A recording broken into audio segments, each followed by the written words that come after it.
बेमेतरा में 21वीं स्तरीय साले खेल प्रतियोगिता का शुभारंभ बात की जाए जिला मुख्यालय बेसिक मैदान पर हुआ है। इस आवास पर छत्तीसगढ़ शासन के संसदीय सचिव गुरुदास बंजारे और स्थानीय विधायक आशीष चावड़ा मुख्य अतिथि रहे। 4 दिन तक चलने वाले राज्य स्तरीय प्रतियोगिता में 5 जोन की टीम शिरकत कर रही हैं, जिसमें दुर्ग, सरगुजा, बिलासपुर, बस्तर, रायपुर की सीनियर और जूनियर बालिका बालक की टीम लगभग 500 से ज्यादा खिलाड़ी और कोच शिरकत कर रहे हैं, जिसमें वॉलीबॉल, सॉफ्टबॉल, तीरंदाजी खेल का आयोजन होगा। खेल का आयोजन डाइट मैदान पर हो रहा है।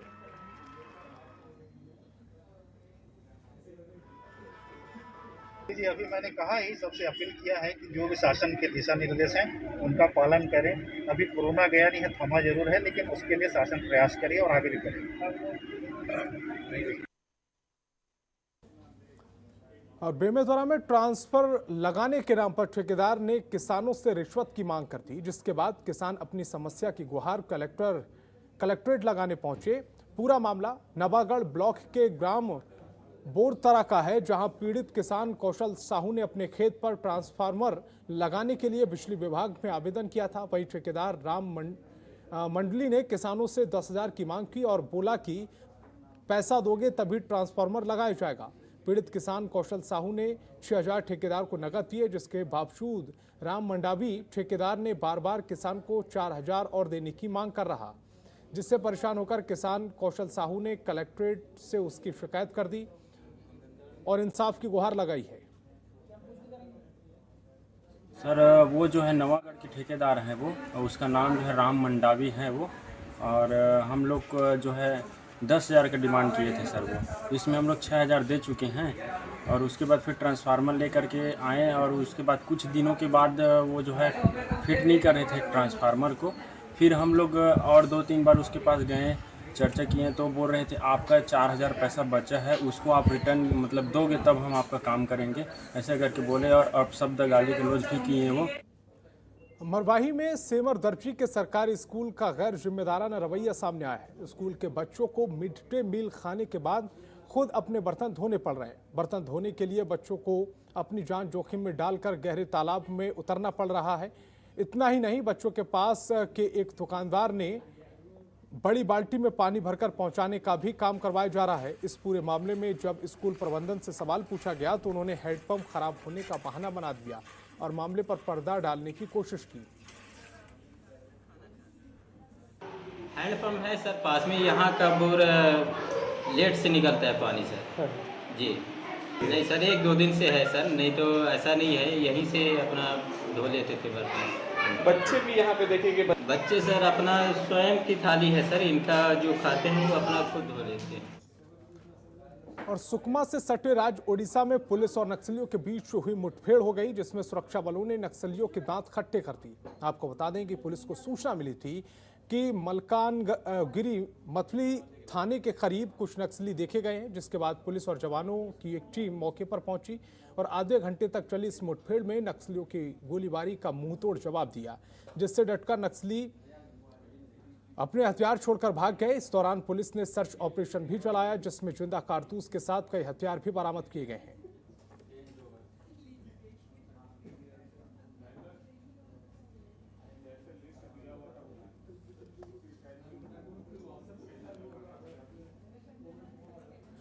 और छत्तीसगढ़ से लगे राज्य आंध्र प्रदेश के कोठागुडम जिले में आज 14 नक्सलियों ने पुलिस के सामने समर्पण कर दिया है, जिसमें एक महिला नक्सली भी शामिल है। आपको बता दें कि छत्तीसगढ़ के साथ साथ कई और राज्यों में भी पुनर्वास योजना चलाई जा रही है, जिसमें जो लोग भटक कर नक्सली संगठनों में चले गए हैं वो समर्पण कर मुख्य धारा में जुड़कर अपनी जीवन को बेहतर बना सकते हैं। इसी कड़ी में करीब 14 नक्सलियों ने एक बेहतर जीवन के लिए आंध्र प्रदेश पुलिस के सामने समर्पण कर दिया।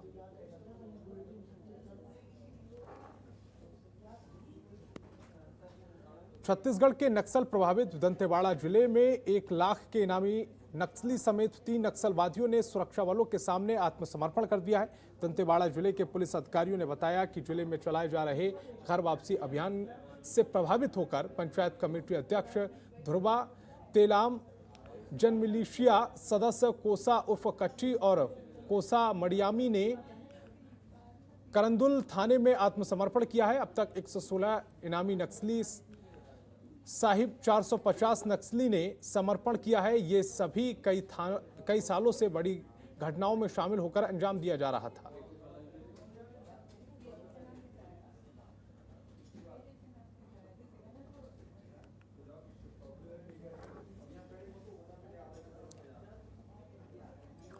और कोरबा में 3 साल का मासूम बेटा बार बार अपनी मां से दूध की जिद कर रहा था, जिससे गुस्साई मां ने उसे जमीन पर पटक दिया। हादसे में उसके सिर में गंभीर चोटें लगने से आनन-फानन में उसे अस्पताल में भर्ती कराया गया, जहां डॉक्टरों ने उसे मृत घोषित कर दिया है। सूचना पर पहुंची पुलिस ने परिजनों के बयान के आधार पर जो पता चला है उसमें महिला की मानसिक स्थिति ठीक नहीं बताई जा रही है। उसका इलाज चल रहा है। फिलहाल पुलिस मामले की जांच में जुट गई है।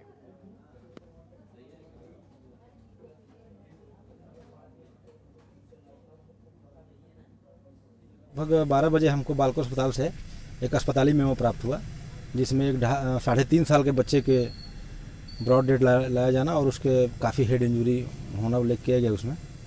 उसके आधार पर हमने मर्ग पंचनामा कार्रवाई करके हम जब सब जानकारी लिए हैं तो ये हम लोग को पता चला है कि जो उसकी माँ है, बच्चे की माँ, इनका बीच बीच में कुछ दिमागी संतुलन बिगड़ जाता है। कभी ठीक रहती हैं, काफ़ी लंबे समय से घर वाले इलाज भी करा रहे हैं। तो घर में आज उनके द्वारा बच्चे को फर्श पे पटक दिया गया और पटक के उसके सिर में ज़्यादा चोट लगने के कारण जो है बच्चे की अस्पताल पहुंचने से पहले ही मृत्यु हो चुकी थी। और बलरामपुर जिले के शंकरगढ़ थाना क्षेत्र में 13 साल की नाबालिग युवती से सामूहिक दुष्कर्म का मामला सामने आया है। पीड़िता अपनी सहेलियों के साथ पूजा विसर्जन देखने पैदल ग्राम कमारी में गई हुई थी। घर वापसी के दौरान कुमारी स्कूल ग्राउंड के पास आरोपी अपने बदमाश दोस्तों के साथ मौजूद था और फोन कर किसी से बात कर रहा था। इसी दौरान पीड़ित को उसकी सहेलियों के रोड पर मौजूद होने की झूठी बात बोलकर आरोपी ने मौके का फायदा उठा लिया। पीड़िता को आरोपियों ने जबरदस्ती पकड़ लिया और पास के ही सुनसान खेत में ले जाकर सभी ने सामूहिक दुष्कर्म कर दिया और पीड़िता को बेहोशी की हालत में छोड़कर मौके से फरार हो गए। पीड़िता ने आरोपियों के खिलाफ शंकरगढ़ थाने में एफआईआर दर्ज करा दी है। अब पुलिस मामले की जांच कर कार्रवाई में जुट गई है।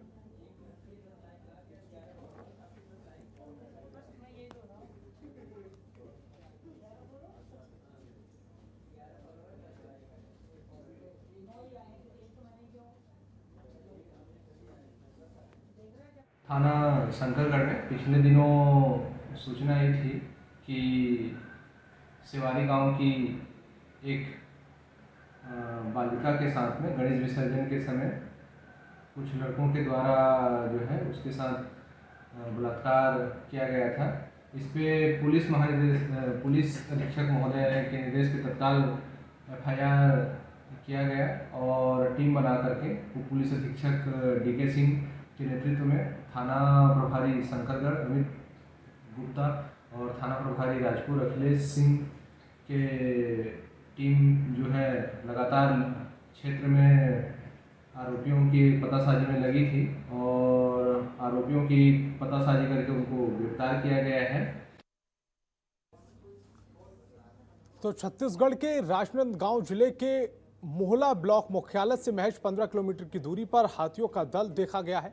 बलौद और दल्ली राजहरा के जंगली रास्तों से होकर बनांचल के गांव में पहुंच गया है। करीब आधा दर्जन गांव में हाथियों का दल उत्पात मचा रहा है।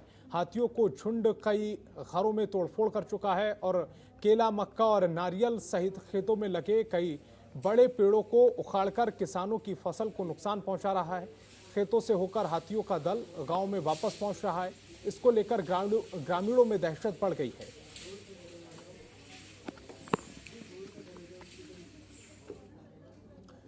तो इस बुलेटिन में फिलहाल इतना ही। आप देखते रहिए जनतंत्र टीवी। खबरों के निष्पक्ष विश्लेषण के लिए सब्सक्राइब करें Janatantra TV and press the bell icon. Never miss any update.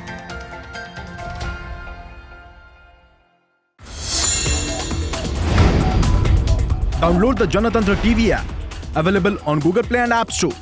Download it now.